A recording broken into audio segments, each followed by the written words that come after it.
Bienvenue dans cette nouvelle édition du QG Weekend. Voici les titres de l'actualité.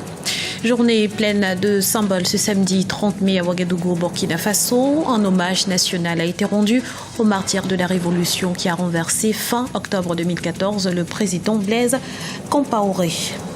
Investi ce vendredi, le président Muhammadu Buhari a pris le relais de Goodluck Jonathan à la tête du Nigeria. Et après l'euphorie, place à l'action au centre des priorités, la lutte contre Boko Haram. Et puis, c'est un classement inédit diffusé par la Banque africaine de développement. L'institution a créé un indice d'égalité entre les genres sur les continents. L'Afrique du Sud arrive en tête du classement.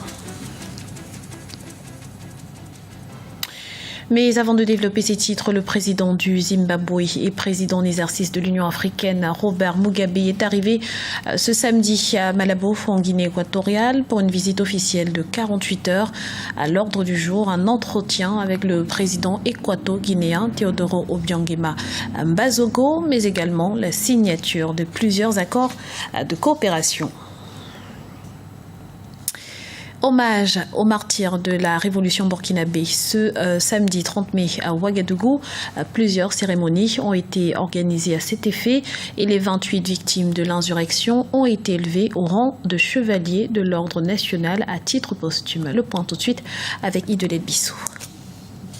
La cérémonie d'hommage aux martyrs de la Révolution d'octobre 2014 a eu lieu le samedi 30 mai à Ouagadougou au Burkina Faso. 8 mois après l'insurrection populaire, la nation burkinabé a rendu un vibrant hommage aux martyrs morts les 30 et 31 octobre 2014. Venus des 4 coins du pays, ils étaient nombreux à avoir fait le déplacement pour célébrer et perpétuer la mémoire des victimes. Voici la nation entière autour de ces sacrifices.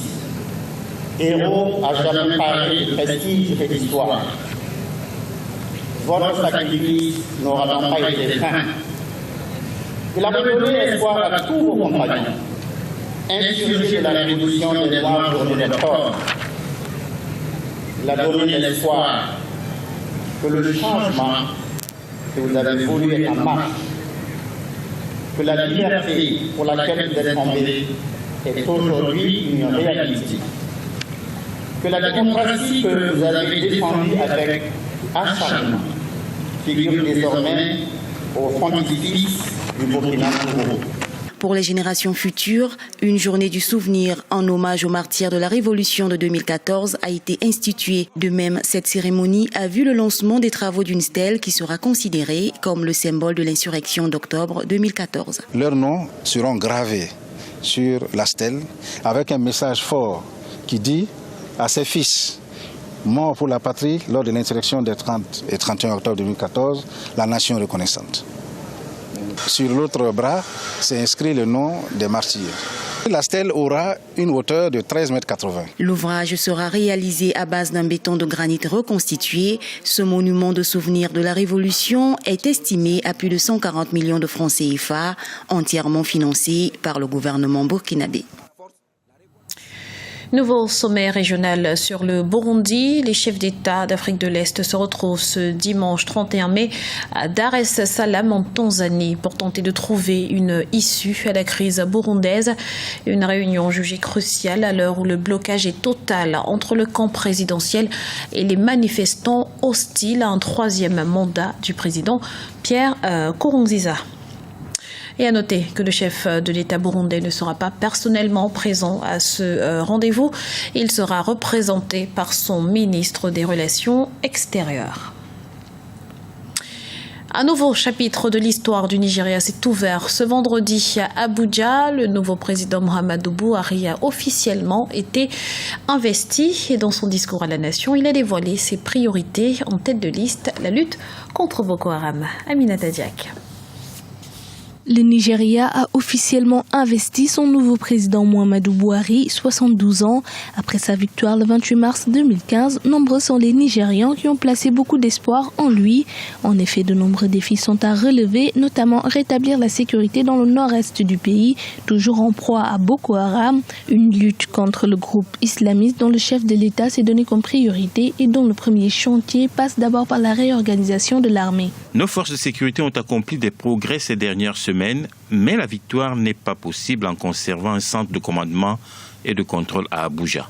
Pour certains spécialistes, la lutte contre les djihadistes est l'une des premières priorités, mais également la relance de l'économie affectée par la chute du prix du baril de pétrole. Déjà, je pense que sa première mission consistera à resserrer les rangs de l'armée, à resserrer les dispositifs de sécurité au niveau national, afin qu'il y ait une claire collaboration entre l'armée, la police et la gendarmerie, ainsi que les différents services spéciaux.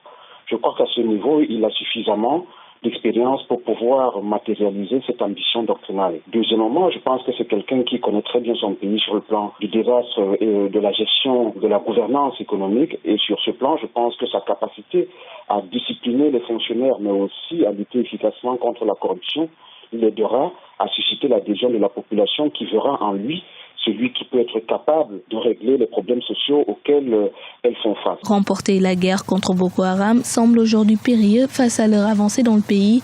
Les islamistes ne cessent de multiplier les attaques. Dernière en date ce samedi 30 mai à Maïdougouri, une bombe a explosé dans une mosquée faisant 26 morts selon la police.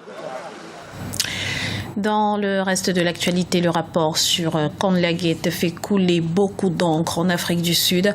Accusé d'avoir luxueusement agrandi sa résidence privée aux frais du contribuable, le président sud-africain Jacob Zuma a été blanchi par le ministre de la Police le 28 mai. Depuis, les réactions atterrées se multiplient. La médiatrice de la République notamment relève de nombreuses inexactitudes contenues dans le document.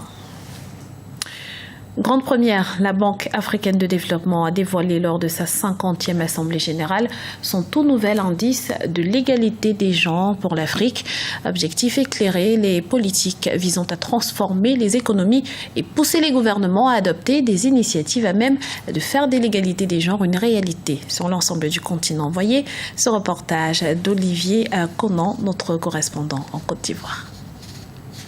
La promotion du genre au centre des préoccupations de la Banque africaine de développement. La BAD veut contribuer à réduire les discriminations dont sont victimes les femmes. Elles constituent une grande force de production, notamment au plan économique, mais elles sont marginalisées au plan sociétal et politique. Au Mali, par exemple, à Bamako, la capitale, 30% des hommes occupent des postes de salariés contre seulement 14% pour les femmes. Selon la Banque mondiale, moins de 10% des crédits alloués aux petits agriculteurs en Afrique sont destinés aux femmes, alors qu'elles représentent la majorité des travailleurs agricoles. La BAD a créé un indice de l'égalité des genres pour amener le gouvernement à agir. Il faut des mesures spécifiques pour les femmes puisque de toutes les façons, elles sont quand même mises de côté. Elles n'ont pas le même accès au même potentiel que les hommes. Donc il faut nécessairement les accompagner. Mais pas une discrimination positive directe. Je pense qu'il faut prendre le problème en amont. Je crois qu'il faut faciliter l'accès à l'information, l'accès à la formation. L'éducation est l'un des leviers les plus puissants pour assurer l'égalité entre hommes et femmes. Il est nécessaire que la scolarisation de la jeune fille en particulier soit généralisée, particulièrement en milieu rural. Cela passe par une sensibilisation des parents. Les femmes commenceront à jouer, à avoir plus de rôle au niveau économique si elles sont éduquées. Je pense qu'au niveau de toutes les familles, les parents sont responsables de ce que deviennent leurs filles. Il faut que dans chaque famille, les parents décident qu'un garçon et une fille ont la même valeur, parce que maintenant une fille peut devenir présidente.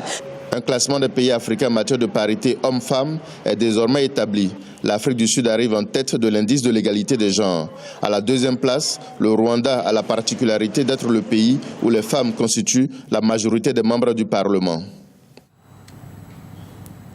C'était le journal de la rédaction. Nous vous remercions pour votre fidélité. Dans un instant, une nouvelle édition de l'information sur Africa 24.